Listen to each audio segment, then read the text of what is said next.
ಸಾರ್ವಕಾಲಿಕ ಶ್ರೇಷ್ಠ Lionel Messi ಭಾರತಕ್ಕೆ ಕಾಲಿಟ್ಟಾಗ ಪ್ರತಿ ಹೆಜ್ಜೆಯು ಭಾವನೆ, ಗೌರವ ಮತ್ತು ಸಂಪರ್ಕವನ್ನು ಹೊಂದಿತ್ತು. ಹಣೆಯ ಮೇಲೆ ತಿಲಕ, ಕೈಗಳಲ್ಲಿ ಪೂಜಾ ತಾಲಿ, ಗಣೇಶನ ವಿಗ್ರಹದ ಮುಂದೆ ತಲೆಬಾಗಿಸಿ ಮತ್ತು ನಿಜವಾದ ಅನ್ವೇಷಕನ ನಮ್ರತೆಯಿಂದ ಹರ ಹರ ಮಹಾದೇವ ಎಂದು ಉತ್ಸಾಹದಲ್ಲಿ ಪ್ರತಿಧ್ವನಿಸಿತ್ತು.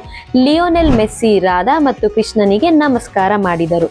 ಈ ಹಾದಿಯಲ್ಲಿ ಮೆಸ್ಸಿ ವಸುದೈವ ಕುಟುಂಬಕನ ನಿಜವಾದ ಅರ್ಥವನ್ನು ಅನುಭವಿಸಿದರು. ಜಗತ್ತು ಒಂದೇ.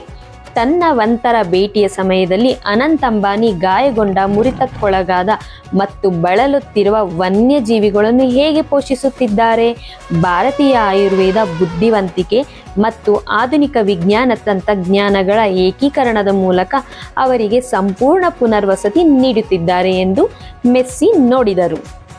ಸಿಂಹದ ಪಕ್ಕದಲ್ಲಿ ತಲೆ ಅಲ್ಲಾಡಿಸುವ ಮೆಸ್ಸಿಯ ಪ್ರಸಿದ್ಧ ಭಂಗಿಯ ಮೈದಾನದಲ್ಲಿ ಪ್ರತಿಸ್ಪರ್ಧಿಗಳ ವಿರುದ್ಧ ಅವರು ಪ್ರತಿಸ್ಪರ್ಧಿ ಕ್ಷಣಗಳನ್ನು ಪ್ರತಿಬಿಂಬಿಸಿತ್ತು. ಆದರೆ ನಿಜವಾದ ಸಂದೇಶವು ಆಳವಾದ್ದಾಗಿತ್ತು. ಅನಂತ್ ವಂಟಾರದಲ್ಲಿ ಪ್ರದರ್ಶಿಸಿದಂತೆ ಸಾರ್ವಕಾಲಿಕ ಶ್ರೇಷ್ಠ ಮೆಸ್ಸಿಯ ವಂಟಾರ ಭೇಟಿಯು ಜಗತ್ತಿಗೆ ಏನೂ ಅಸಾಧ್ಯವಲ್ಲ ಎಂಬುದನ್ನು ನೆನಪಿಸಿತ್ತು. ಅನಂತ್ ಅವರಂತಹ ಇಚ್ಛಾಶಕ್ತಿಯೊಂದಿಗೆ ಒಂದು ದೃಷ್ಟಿಕೋನವು ವಿಶ್ವದ ಅತಿ ದೊಡ್ಡ ಪ್ರಾಣಿ ರಕ್ಷಣೆ ಮತ್ತು ಪುನರ್ವಸತಿ ಕೇಂದ್ರವಾಗಬಹುದು. ಇದು ಭಾರತದಲ್ಲಿ ಪ್ರಾರಂಭವಾಗಿರಬಹುದು, ಆದರೆ ಇದು ಜಗತ್ತಿಗೆ ಅಗತ್ಯವಾಗಿದೆ.